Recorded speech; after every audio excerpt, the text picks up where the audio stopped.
Hello everyone, welcome to 18 Reasons video about how to work with kids.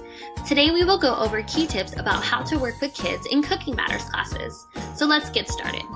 Today we will talk about making a safe space for your kids, classroom and rules management, lesson activities, and how to have a fun and creative classroom. When working with kids, it's important to honor differences. Every kid is unique and deserves to be heard, respected, and treated equally. Creating a safe space where kids are comfortable to be themselves around peers, teachers, and classroom is important. Do your best to welcome and encourage kids to talk about their own ideas and challenges. To help with this, try icebreaker games, name tags, and peer groups to help everyone get to know each other better. Oftentimes, kids may be shy or not used to seeing a new teacher in the classroom. Having kids work together not only helps kids learn better, but also teaches teamwork and respect.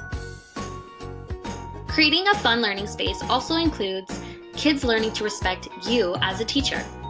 Remember your takeaways within a lesson and don't be afraid to bring the classroom back when you need to. Establish class rules for you and your classroom.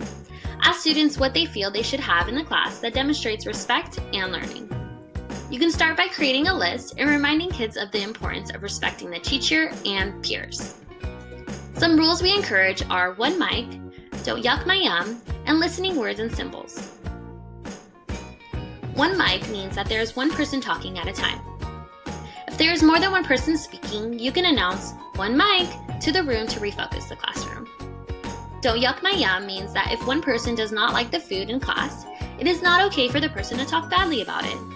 Someone else may like it, and someone criticizing it can spoil their joy. This applies to not only food, but anything discussed in class.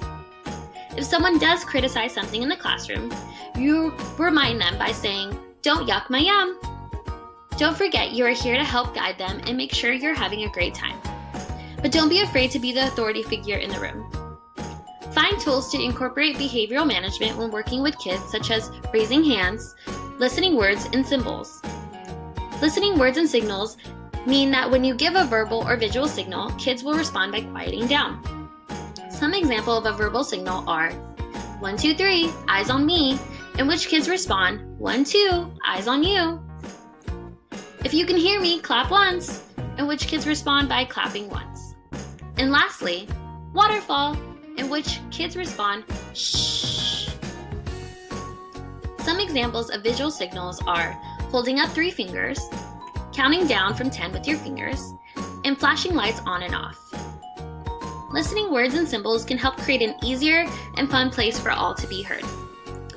Don't hesitate to lean on your coordinator as well as to ask site staff for help when it comes to behavioral management so that you can focus on teaching.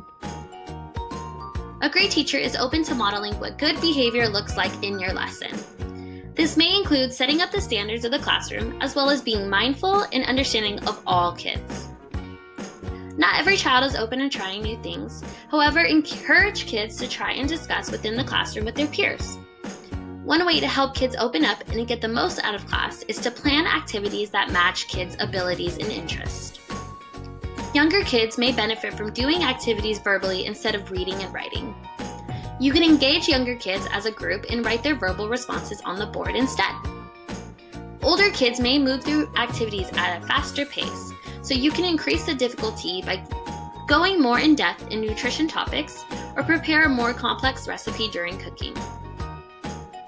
Another way to help kids open up and get the most out of your lesson is to build on what kids already know. When you introduce a new topic, you can connect it to something familiar that kids already know about. An example for younger kids is pointing out that bell peppers come in the same colors as a traffic light: red, yellow, and green. An example for older kids is asking them what they like to eat for breakfast or dinner. Lastly, don't forget to just be yourself and have fun. Getting to know your kids and who they are can help the classroom learn together. Be open and remember not to take yourself too seriously. Kids learn best when they relate to their peers and their teacher. Don't be afraid to make mistakes and learn as you go. Keep in mind that no kid's class is perfect. As long as kids are having fun and get something out of it, it's a success. Thanks for watching. See you soon. This has been an 18 Reasons video.